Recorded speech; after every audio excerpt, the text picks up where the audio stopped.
Mi primo apareció en mi fiesta de compromiso gritando que él y mi novia tienen un secreto compartido, arruinando la celebración familiar. Todo estaba perfectamente planeado. Cada detalle de aquella tarde que debía marcar el inicio de una nueva etapa en mi vida fue cuidadosamente organizado durante semanas. Casi como si se tratara de una producción teatral cuyo único objetivo era dejar en claro que mi novia y yo éramos una pareja sólida, feliz y con un futuro brillante por delante. Lo había pensado todo. El lugar, un jardín amplio y luminoso en las afueras de la ciudad con luces colgantes, mesas redondas vestidas con manteles marfil y centros de mesa hechos a mano por mi madre, la comida elegida en función de los gustos de ambas familias, con una mesa de postres tan meticulosa que incluso tenía etiquetas caligrafiadas con los nombres de cada dulce, la música, en su mayoría ya suave y algunos temas instrumentales que le daban un aire íntimo, casi mágico. Había incluso diseñado unas tarjetas con nuestros nombres entrelazados y la fecha del compromiso como recuerdo para los invitados. No era solo una fiesta, era un mensaje claro, estamos construyendo algo serio. O al menos eso creía yo. Hasta ese momento, todo fluía como lo había imaginado. La familia de mi prometida se mostró encantadora, aunque un poco fría a ratos, como si mantuvieran una compostura algo rígida que atribuimos al nerviosismo natural del evento. Mis padres, por su parte, irradiaban entusiasmo y ternura, abrazaban a todos. Brindaban sin medida y se notaba en sus rostros el orgullo que sentían al ver a su hijo mayor comprometerse con una mujer que ellos consideraban educada, hermosa y respetuosa. Algunos amigos incluso me dijeron que estábamos hechos el uno para el otro, que se notaba la química entre nosotros. Y sí, tal vez en ese momento eso era justo lo que quería oír, así que me lo creí sin cuestionarlo. La ceremonia informal en la que intercambiamos unas palabras frente a los invitados fue sencilla pero emotiva. Yo hablé primero, agradeciendo la presencia de todos y hablando brevemente de lo que significaba para mí haber encontrado a alguien como ella. Luego fue su turno, se acercó al micrófono, visiblemente nerviosa pero con esa dulzura que siempre me había encantado. Dijo que me amaba, que yo la había salvado en uno de los momentos más difíciles de su vida y que por eso había decidido dar ese paso. A pesar de la emoción del momento, hubo algo en su forma de hablar que me pareció diferente, como si hubiera una capa de contención detrás de su voz, una resistencia emocional que no supe interpretar del todo. Pero no quise prestarle demasiada atención. Me dije a mí mismo que tal vez eran los nervios, y que, después de todo, era comprensible sentirse abrumada. Todo transcurría con normalidad hasta que, aproximadamente a mitad de la celebración, cuando ya la mayoría había comido y los brindis informales comenzaban a repetirse, escuchamos una voz fuerte, alterada, que rompió por completo la armonía del ambiente. No hubo música que pudiera opacar lo que estaba por ocurrir. Sergio, mi primo, al que no veía desde hacía meses y que ni siquiera había confirmado asistencia, apareció sin previo aviso, atravesando el jardín como si fuera el protagonista de una escena que nadie había ensayado. Caminó con determinación hasta donde yo estaba, me miró con una mezcla de desprecio y desesperación, y sin dar tiempo a que alguien pudiera detenerlo. Gritó a viva voz que él y mi prometida compartían un secreto que cambiaría mi vida para siempre. Usó exactamente esas palabras, tenemos un secreto, y no sé cómo puedes mirarla a los ojos sin saber lo que está pasando. Durante unos segundos, el silencio fue absoluto. Nadie entendía si se trataba de una broma de mal gusto, de una especie de intervención emocional o de un arrebato etílico. Vi a mi madre soltar la copa que tenía en la mano, a mi tío intentar acercarse para calmar a su hijo, a mi suegra aferrarse a su bolso con los nudillos blancos de la tensión, y a mi novia, verla a ella fue lo más revelador. Su rostro perdió todo rastro de color, sus labios temblaron sin articular palabra y sus ojos se llenaron de lágrimas casi al instante. No dijo nada, no lo negó, no se acercó a detenerlo ni pidió explicaciones. Simplemente se quedó paralizada, clavada en el mismo lugar en el que había estado celebrando minutos antes, con una expresión que ya no podía traducirse como vergüenza o tristeza, sino como un miedo puro, frío, incontrolable. Mi primer instinto fue confrontarlo, exigirle que se explicara, pero antes de que pudiera siquiera acercarme, mi padre me detuvo con una mano en el pecho, como pidiéndome que respirara, que pensara antes de actuar. Sergio, sin añadir nada más, se marchó por el mismo camino por donde había llegado, ignorando los murmullos que comenzaban a propagarse como una ola entre los invitados. Algunos intentaron normalizar la situación, otros simplemente recogieron sus cosas y se marcharon en silencio. La celebración se vino abajo en cuestión de minutos. Ya no había música ni brindis, solo un clima espeso y una incomodidad insoportable que nadie sabía cómo procesar. Mi novia fue al baño y no salió durante casi media hora. Cuando por fin logré hablar con ella, apenas pudo mirarme. Me dijo con voz entrecortada que Sergio estaba inventando cosas, que no tenía idea de por qué lo había hecho, y que seguramente estaba pasando por algún episodio emocional fuerte. Me pidió, casi implorando, que no le diera importancia y que no arruinara todo por una locura ajena. No supe qué responderle en ese momento. La amaba, sí, y quería creerle, pero algo dentro de mí comenzó a resquebrajarse. Había demasiadas cosas fuera de lugar, demasiadas actitudes esquivas, demasiadas señales que no había querido ver antes. Esa noche, mientras recogíamos lo que quedó de una celebración arruinada, mi madre se me acercó y me dijo que debía mantener la calma, que a veces las verdades duelen más cuando se revelan de forma abrupta, y que Sergio, aunque había cometido una imprudencia, quizá estaba tratando de hacer lo correcto. No supe qué responderle tampoco. Sentí que todos sabían algo que yo no, y que el mundo que había construido cuidadosamente se estaba desmoronando frente a mí, ladrillo por ladrillo, sin que pudiera hacer nada para detenerlo. A partir de ese momento, supe que algo muy profundo y muy oscuro se escondía detrás de aquella escena, y que el silencio que todos parecían compartir era, en realidad, la antesala de una verdad que estaba a punto de aplastarme. Y por algún motivo, también supe que yo no estaba dispuesto a quedarme de brazos cruzados mientras eso ocurría. Actualización 1. Han pasado 3 días desde aquel desastre de compromiso y, aunque el tiempo ha transcurrido con una lentitud exasperante, todavía no he logrado comprender con claridad todo lo que ocurrió ni qué clase de verdad intentó dejar entrever Sergio con su irrupción abrupta y su frase críptica. El ambiente que dejó tras su salida no solo fue de incertidumbre, sino de un silencio cargado de acusaciones mudas, de miradas incómodas, de preguntas que se quedaron suspendidas entre los murmullos y los gestos de incomodidad. Desde entonces, el comportamiento de todos a mi alrededor ha comenzado a cambiar de manera evidente, como si esa sola frase hubiese desencadenado una serie de movimientos subterráneos que hasta ahora yo había sido incapaz de detectar. Lo más perturbador de todo es que, en medio de ese caos, hay algo que se repite en cada interacción con mi familia. Todos, sin excepción, actúan como si supieran algo que yo no. Como si caminaran de puntillas sobre una verdad que ya no puede seguir oculta, pero que nadie se atreve a decirme de frente.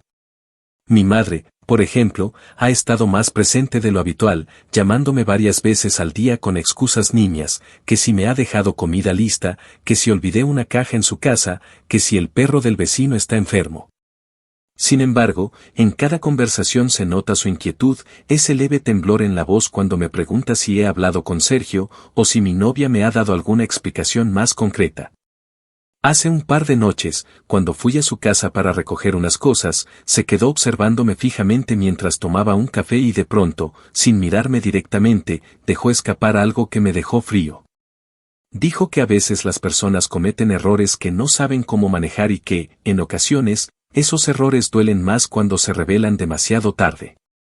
Le pregunté directamente si ella sabía algo, si había hablado con Sergio después de la fiesta, y su respuesta fue una evasiva aún más inquietante. Me dijo que sí había hablado con él, pero que le había prometido no decir nada por ahora. Usó palabras como delicado, confuso, y no es tu culpa. Eso fue todo.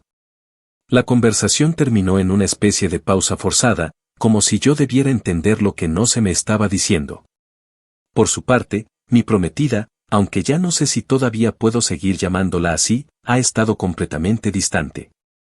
El día después de la fiesta me dijo que necesitaba espacio y que se iría a la casa de sus padres para despejar la cabeza, pero su despedida fue tan abrupta y cargada de una especie de urgencia que no pude evitar sentir que, en realidad, lo que necesitaba no era espacio, sino tiempo para alinear la versión de lo ocurrido que pensaba presentarme más adelante. Desde entonces, nuestros intercambios se han limitado a mensajes breves, fríos y cada vez más distantes. Cuando la llamo, responde con un tono seco, como si hablara por compromiso. Me dice que está muy afectada, que no ha parado de llorar, que se siente avergonzada y que toda esta situación ha sido devastadora para ella, pero nunca profundiza en los motivos de su angustia. La última vez que le pedí que me dijera claramente si Sergio estaba mintiendo o no, solo me respondió que no entendía por qué él había hecho algo tan cruel, pero que yo no debía dejar que eso arruinara lo nuestro. Esa respuesta, lejos de tranquilizarme, me llenó de una desconfianza nueva, más densa, más insoportable. Sentí que estaba utilizando mi confusión a su favor, como si intentara controlar la narrativa antes de que yo tuviera oportunidad de descubrir la verdad por mi cuenta. A lo largo de estos días, he repasado una y otra vez la escena en mi cabeza. El rostro de Sergio cuando gritó aquella frase frente a todos, su tono de voz, la mirada directa que me lanzó antes de marcharse sin decir nada más. No parecía estar actuando, ni borracho, ni delirante. Había en sus palabras una urgencia desesperada, como si ya no pudiera seguir cargando con el peso de un secreto que había sido guardado durante demasiado tiempo. Y eso es lo que más me atormenta. Sergio no es una persona explosiva ni impulsiva. De hecho, durante toda nuestra vida, siempre fue más bien reservado, tranquilo, alguien que evitaba los conflictos familiares. Que él haya decidido irrumpir en un evento tan importante, en frente de toda la familia, y soltar una bomba como esa sin una explicación aparente, indica que lo que quería decir, o lo que no se atrevió a decir, debía ser lo suficientemente grave como para justificar semejante acción. Mis noches se han convertido en un espacio de tortura mental constante. No dejo de pensar en todas las interacciones pasadas entre ellos, en las veces que mi novia me decía que Sergio le caía bien, en los proyectos académicos que supuestamente compartieron durante un semestre. En cómo él solía quedarse más tiempo de lo normal cuando ella pasaba por casa. En ese momento no le di importancia, porque nunca creí que uno de los míos pudiera estar albergando un interés tan bajo hacia la persona que yo amaba. Pero ahora, desde la perspectiva en la que me encuentro, todo comienza a adquirir un matiz completamente distinto. Es como si cada recuerdo hubiera sido retorcido por la traición, como si el pasado entero se viera desde una luz nueva, más sucia, más amarga. He comenzado a plantearme la posibilidad de que el famoso secreto tenga que ver con algo que ocurrió entre ellos y que, por razones que aún desconozco, nunca salió a la luz. Una parte de mí quiere negarlo, aferrarse a la idea de que todo esto es una gran confusión, un malentendido impulsado por celos o por algún desequilibrio emocional temporal de Sergio. Pero la otra parte, la que me mantiene despierto en la madrugada con el corazón golpeando en el pecho, sabe que hay algo real detrás de todo esto. Algo que todos saben y que yo soy el único idiota que todavía está a oscuras. No puedo dejar de pensar en una frase que me dijo mi padre cuando se despidió aquella noche: a veces es mejor saber la verdad, aunque duela, que vivir engañado para siempre. En ese momento me pareció innecesaria, incluso cruel. Pero ahora, con todo lo que he visto, con las reacciones de quienes me rodean, con el frío en las palabras de mi prometida y el silencio evasivo de Sergio, empiezo a entender a qué se refería. Tal vez la verdad sí me va a doler. Tal vez va a destruir por completo la imagen que tenía de mi relación, de mi familia, de mí mismo. Pero si hay algo que tengo claro ahora, es que no voy a seguir fingiendo que no pasa nada mientras todos a mi alrededor se ahogan en secretos que se niegan a compartir. Y aunque aún no tengo pruebas ni explicaciones, una intuición visceral me lo grita desde dentro: esto apenas comienza. Actualización 2. Ha pasado poco más de una semana desde aquella noche infernal en la que mi vida comenzó a resquebrajarse lentamente, y el desconcierto inicial ha dado paso a una mezcla amarga entre frustración y determinación. He intentado no convertirme en una versión paranoica de mí mismo, pero cada día que pasa me doy cuenta de que ya no soy el mismo hombre que se arrodilló para pedirle matrimonio a la mujer que, hasta hace poco, creía conocer. Lo que comenzó como una sospecha aislada sembrada por la frase envenenada de Sergio ha terminado por convertirse en una obsesión que contamina cada rincón de mi día a día. Desde las conversaciones triviales hasta los recuerdos que creía felices. Siento que todo lo que tenía seguro se ha convertido en una ilusión mal construida, y que el verdadero rostro de quienes me rodean apenas empieza a revelarse. Después de varios intentos fallidos de contactar directamente a Sergio, finalmente logré hablar con él por teléfono. No fue fácil, su número me había estado mandando a buzón constantemente, y cuando por fin respondió, su voz sonaba apagada, cautelosa, como si esperara que lo atacara de inmediato. Y, en parte, tenía razón. Le exigí una explicación, le pedí que fuera hombre y dijera de una vez qué era ese secreto que había usado para arruinarme públicamente frente a toda la familia. Le dije que merecía saberlo, que lo mínimo que podía hacer después de haberme expuesto al ridículo era decirme la verdad completa, sin rodeos. Su respuesta no fue lo que yo esperaba. No lo negó, pero tampoco fue directo. Me dijo que era un asunto más complicado de lo que parece, que las cosas no salieron como él quería y que el dolor lo llevó a hacer lo que hizo. Me aseguró que no fue su intención arruinarme la vida, pero que no podía seguir cargando con la culpa de ocultar algo tan importante. Cuando le pedí que me explicara exactamente qué era eso tan importante, se quedó en silencio durante unos segundos largos, densos, hasta que finalmente dijo que él y ella tenían cuentas pendientes. Pero que no quería entrar en detalles por teléfono. Antes de que pudiera decir algo más, colgó. Lo llamé 3 veces seguidas después de eso, pero no volvió a contestar. Desde ese momento, el veneno de la incertidumbre se instaló en mí como una fiebre que no me permite pensar con claridad. Cada gesto, cada palabra, cada ausencia se convierte en un indicio que alimenta mis sospechas. El comportamiento de mi prometida, por ejemplo, se ha vuelto tan esquivo que ya ni siquiera tengo que buscar pruebas para saber que algo está profundamente mal. En estos últimos días, la comunicación entre nosotros se ha reducido a lo esencial. Me escribe solo cuando yo le insisto, y siempre con respuestas breves, mecánicas, casi automáticas. No hay interés en sus palabras, no hay emociones reales. Me dijo que está con náuseas, que ha vomitado en las mañanas y que se siente débil.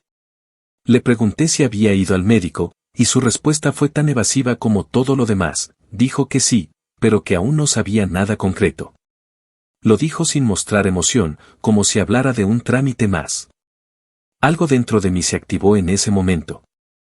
Fue una intuición cruda, brutal, que no pude ignorar, está embarazada. La idea se me instaló en la cabeza como una explosión silenciosa. No me lo dijo directamente, pero lo insinuó con su mención a las náuseas, con su rostro pálido la última vez que la vi, con la forma nerviosa en que se llevó las manos al vientre cuando le pregunté si estaba bien. Todo eso, combinado con el comentario críptico de Sergio y la evasiva de mi madre, comenzó a formar un patrón que no pude seguir ignorando. Esa noche, sin pensarlo demasiado, fui hasta la casa de sus padres. Me recibió su madre, con esa expresión falsa de cortesía que apenas podía ocultar lo incómoda que se sentía. Me dijo que mi prometida no estaba disponible, que había tenido un día difícil y que necesitaba descansar. Pedí verla unos minutos, insistí, pero su madre se negó. Dijo que lo mejor era esperar, que había mucho en juego y que en este momento ella necesitaba tranquilidad. Esa palabra me sonó como una bofetada. ¿Tranquilidad? ¿Después de todo lo que han hecho? Esa misma noche, después de ser rechazado por la familia que, en teoría, iba a convertirse en la mía, me quedé en el auto con las luces apagadas, sintiéndome un extraño en una vida que ya no me pertenecía. Fue entonces cuando comencé a recordar momentos específicos que, en su momento, no tuvieron mayor importancia pero que ahora, con esta nueva sospecha, adquirían un significado perturbador. Recordé cómo, durante el semestre pasado, ella y Sergio trabajaron juntos en un proyecto universitario que los obligaba a reunirse varias veces a la semana. Ella solía decir que era complicado, que él era algo rígido, que discutían mucho. Pero luego, casi de forma repentina, empezó a hablar menos de él. Cuando yo preguntaba cómo iba el proyecto, me decía que todo estaba bajo control y que Sergio ya no era un problema. Entonces pensé que habían aprendido a trabajar juntos. Ahora me doy cuenta de que lo que había hecho era silenciar el tema por completo. Y eso, visto desde la distancia, fue un intento claro de ocultar algo. He comenzado a repasar también los comportamientos de mi entorno, la forma en que todos parecen caminar con cuidado a mi alrededor, como si estuvieran evitando una explosión inminente. Mis padres hablan entre ellos en susurros, interrumpen conversaciones cuando entro a la sala, y mi madre, especialmente, ha estado más nerviosa que nunca. Cuando le pregunté si creía que mi prometida estaba embarazada, bajó la mirada y dijo que no sabía nada, pero la forma en que apretó las manos sobre la mesa y evitó mirarme me confirmó que sí lo sabe. Solo que, igual que todos los demás, ha decidido no decírmelo. La sensación de estar atrapado en medio de una mentira tejida por las personas que más quiero es devastadora. Y lo peor es que ya no tengo forma de distinguir la realidad de las apariencias. Me cuesta incluso confiar en mis propios recuerdos. No sé en qué momento pasé de ser el hombre que preparaba con ilusión una fiesta de compromiso, a este extraño que no sabe si el hijo que su prometida espera es suyo o del primo que arruinó su vida con una frase. Pero hay algo que tengo claro, ya no voy a quedarme esperando que la verdad se revele por sí sola.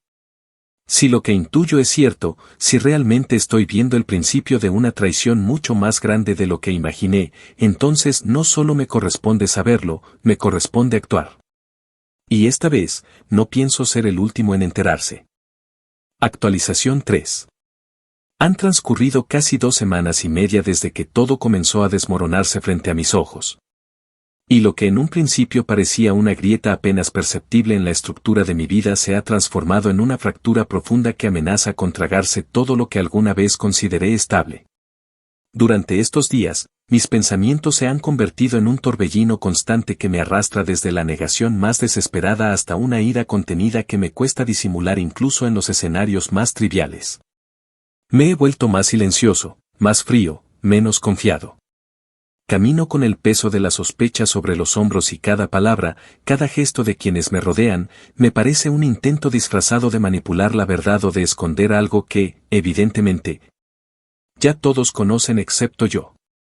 Fue precisamente en uno de esos momentos de incertidumbre insoportable que decidí buscar en el único lugar donde todavía tenía el control total, mis propios dispositivos. Recordé que meses atrás había dejado mi teléfono anterior guardado en una caja dentro del closet, justo después de cambiar a un modelo más nuevo.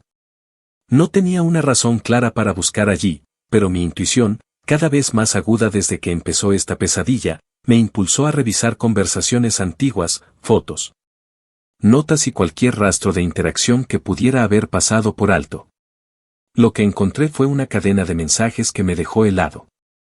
Entre los archivos olvidados del antiguo teléfono, hallé una conversación con Sergio que databa de aproximadamente 7 meses atrás. En aquel momento, él y mi prometida estaban comenzando a colaborar en ese famoso proyecto universitario, el mismo que tantas veces sirvió como excusa para sus encuentros constantes. El mensaje en sí no era explícito, pero tenía un tono tan íntimo, tan emocionalmente comprometido, que me resultó imposible ignorar su verdadero trasfondo. Sergio había escrito, no sé cuánto más vamos a poder seguir fingiendo. Esto nos está desgastando a los dos y no sé cómo manejarlo sin arruinarle la vida a él. Necesitamos hablar en persona. No puedo seguir así. Lo leí varias veces, como si una parte de mí necesitara confirmar que las palabras no eran producto de una interpretación errada. Pero el contenido era claro. No se trataba de una simple tensión profesional ni de un desencuentro académico. Aquello era un mensaje de alguien que estaba involucrado emocionalmente en una relación que debía mantenerse oculta. La referencia directa a fingir y a no arruinarme la vida fue lo que terminó de confirmarme que hablaban de mí, que ambos sabían lo que estaban haciendo, que era una traición con plena conciencia de sus consecuencias. Durante horas me quedé con el celular en las manos, mirando ese mensaje como si pudiera extraer algo más, una confesión completa, una prueba definitiva. Algo que terminara de romper el muro de ambigüedad que me había torturado durante semanas. No lo borré. No lo respondí. Solo lo dejé ahí, como una herida abierta que por fin tenía forma, aunque no nombre. Al día siguiente, impulsado por una mezcla de rabia y necesidad de confirmación, fui a la casa de sus padres sin avisar. Ella tardó en salir, y cuando lo hizo, su rostro ya anticipaba que algo grave iba a ocurrir. No quise rodeos. Le mostré el mensaje, con la pantalla justo frente a sus ojos. Durante unos segundos, no dijo nada. Solo lo leyó en silencio, sin parpadear, con los labios entreabiertos y una expresión de derrota total en el rostro. Luego bajó la mirada y, en lugar de negarlo, rompió a llorar de una forma tan descontrolada que por un instante me pareció estar viendo a una persona completamente distinta. No fue el llanto de alguien que se siente injustamente acusado, ni de quien está dolido por una pelea.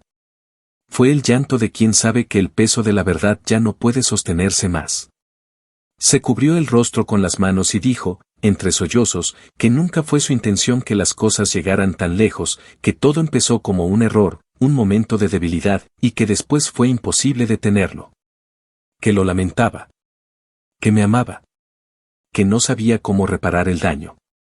Intenté mantenerme firme, pero el temblor en mis manos me traicionó. Le pregunté si estaba embarazada. No respondió.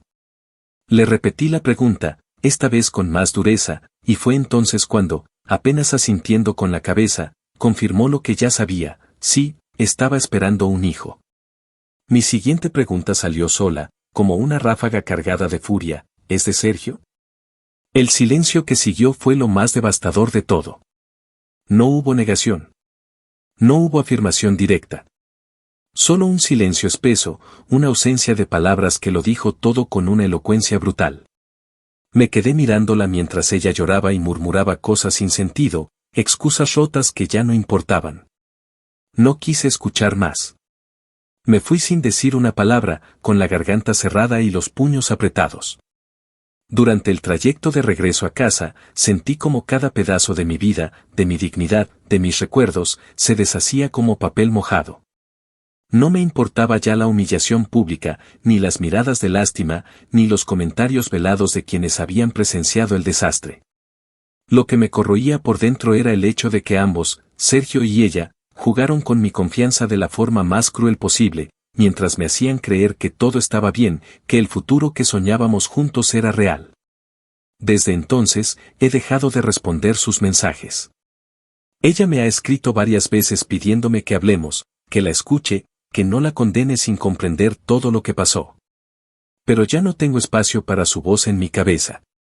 Solo tengo lugar para una determinación silenciosa que ha comenzado a germinar desde lo más profundo de mi rabia, esto no va a quedar así. No después de todo lo que me han arrebatado.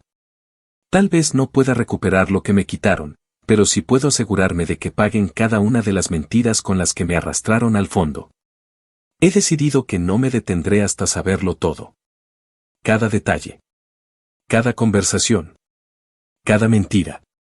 Y cuando tenga en mis manos todo ese conocimiento, lo usaré para destruir con la misma contundencia con la que ellos destruyeron lo que era mi vida. Porque esto ya no se trata solo de una traición amorosa. Es algo más grande. Más sucio. Más imperdonable. Y cuando termine, no quedará absolutamente nada de lo que ellos creen tener asegurado. Actualización 4. Ha pasado poco más de un mes desde aquella confesión silenciosa que lo cambió todo. Desde que mi exnovia, incapaz de sostener por más tiempo las mentiras que había tejido junto a Sergio, se quedó callada al preguntarle si el hijo que esperaba era suyo. Desde entonces no ha habido vuelta atrás.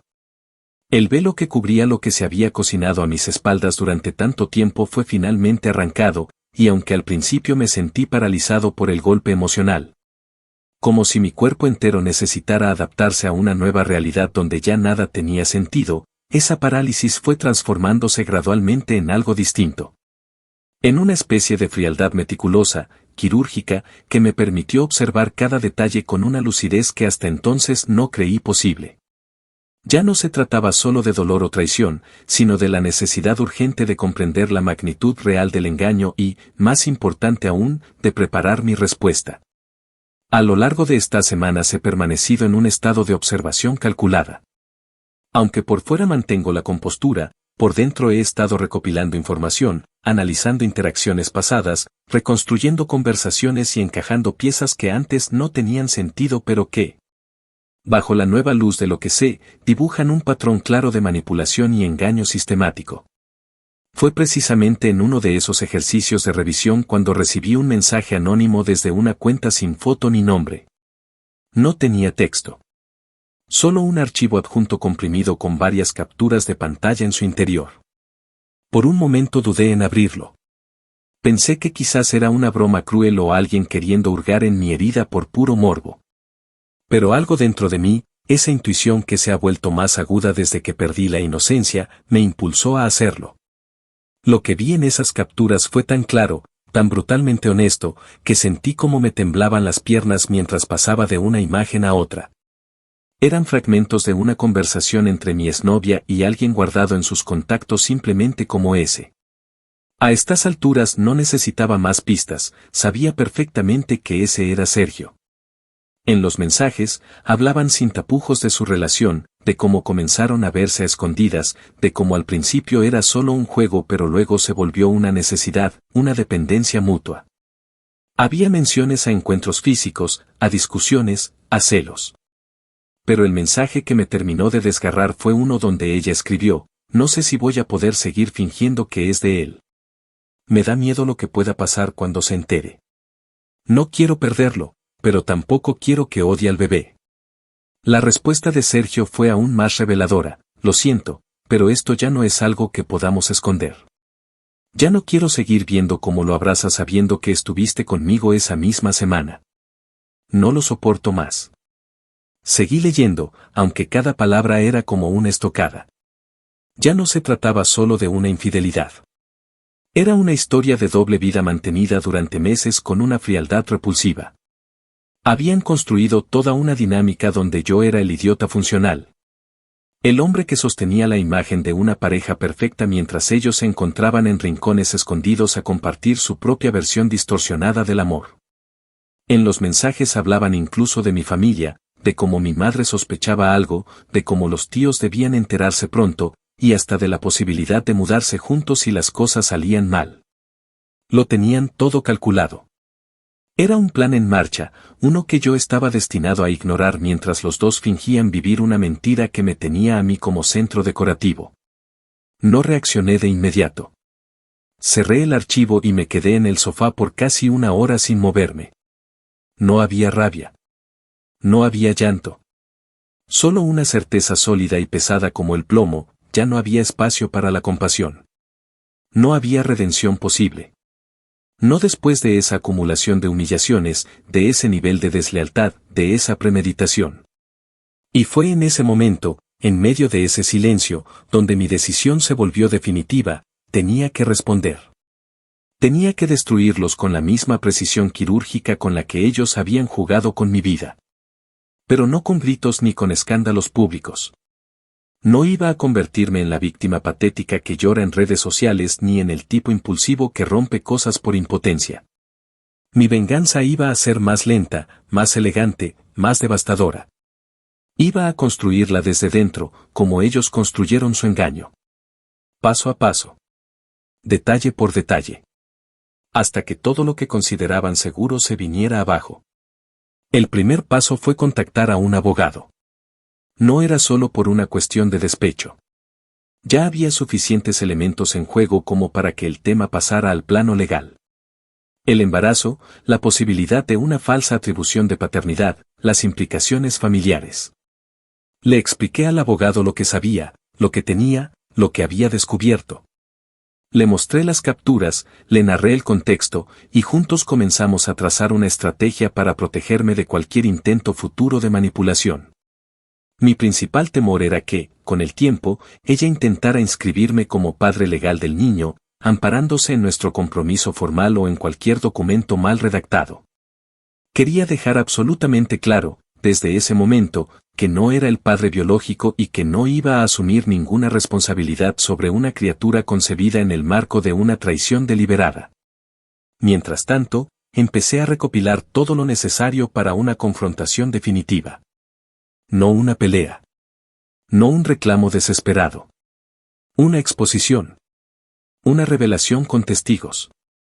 Porque si algo entendí de todo esto es que ambos habían contado con el silencio como su mayor aliado. El silencio de mi madre, que sabía más de lo que decía. El silencio de sus padres, que también intuían la verdad. El silencio de Sergio, que eligió la forma más caótica de liberar su culpa. Y el mío, que había sido demasiado largo. Por eso estoy organizando lo que vendrá.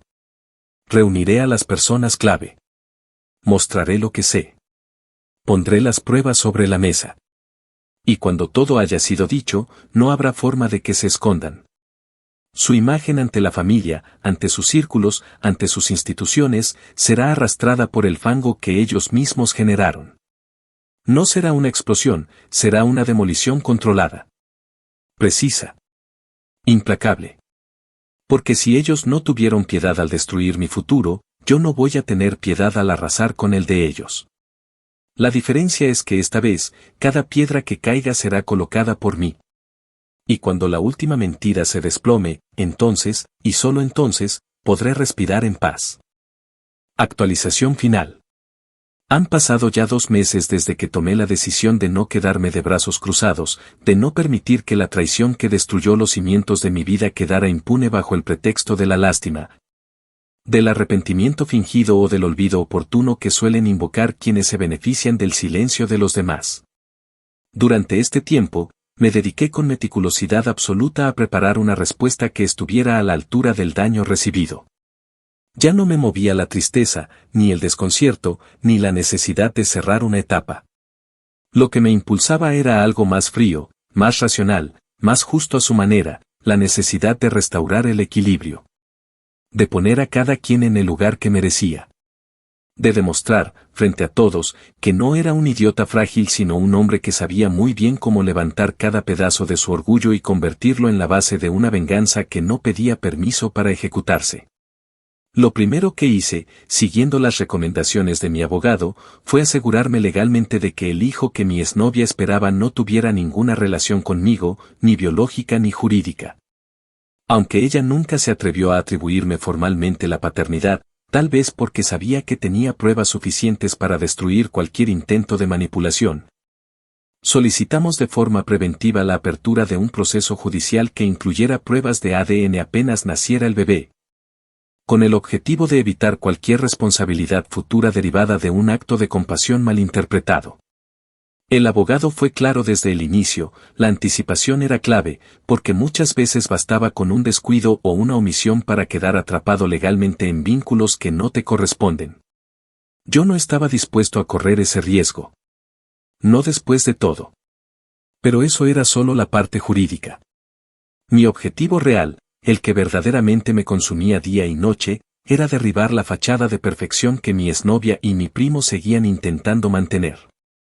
Aunque ella había desaparecido del radar social por un tiempo, refugiada en la casa de sus padres, y Sergio había reducido su presencia en reuniones familiares al mínimo, ambos seguían proyectando, en ciertos círculos, una versión de la historia convenientemente editada.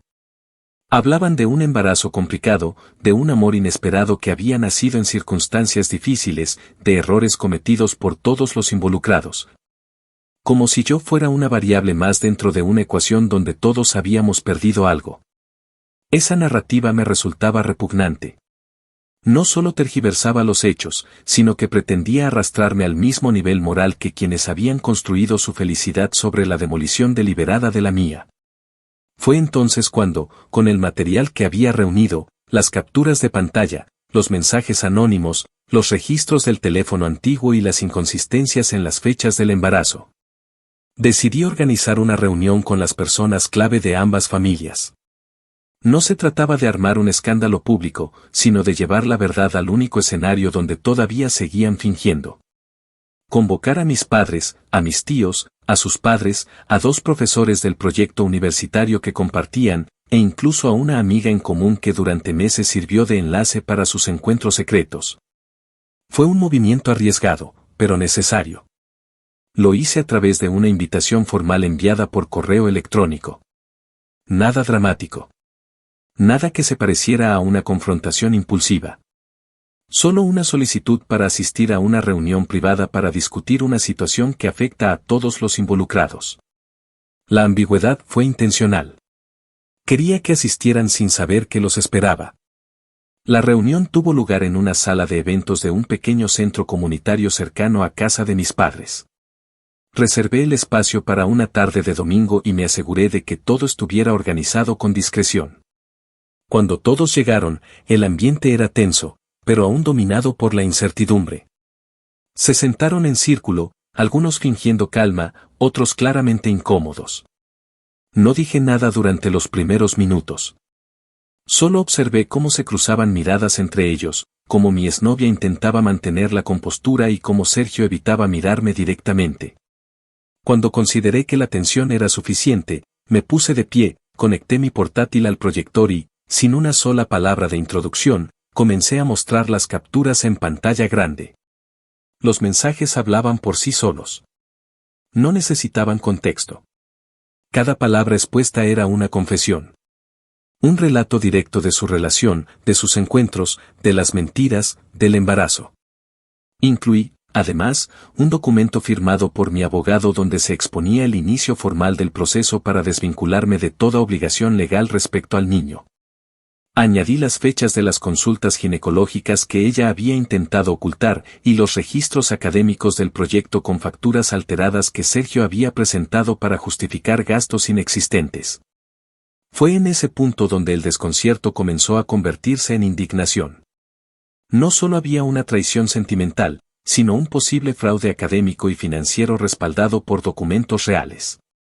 La madre de ella se llevó las manos a la boca, su padre murmuró algo ininteligible, mi tío intentó intervenir diciendo que todo debía explicarse con calma, pero no le di la oportunidad.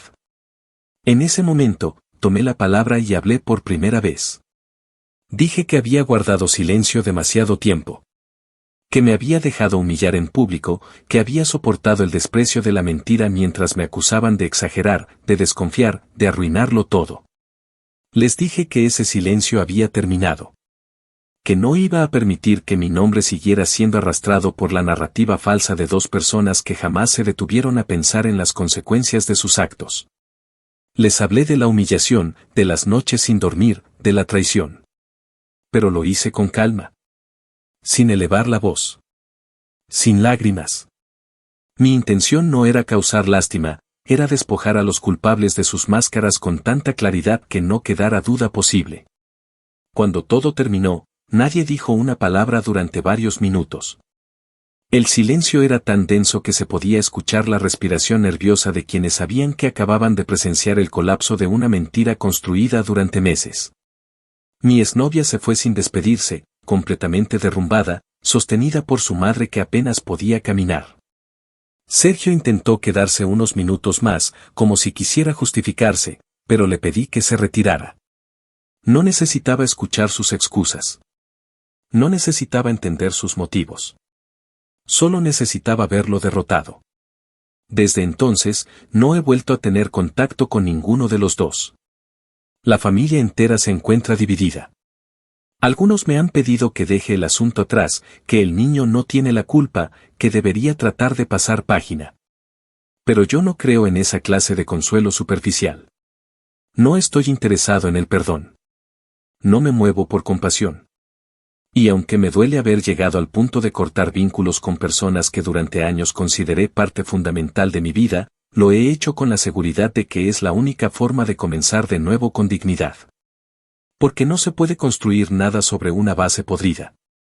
Y ellos, todos los que callaron, todos los que permitieron, todos los que miraron a otro lado, fueron parte del derrumbe. He comenzado terapia. No porque me sienta débil, sino porque entiendo que incluso después de hacer justicia, el alma necesita ser reconstruida con paciencia. Hoy vivo solo, en un lugar más pequeño, más modesto, pero más mío.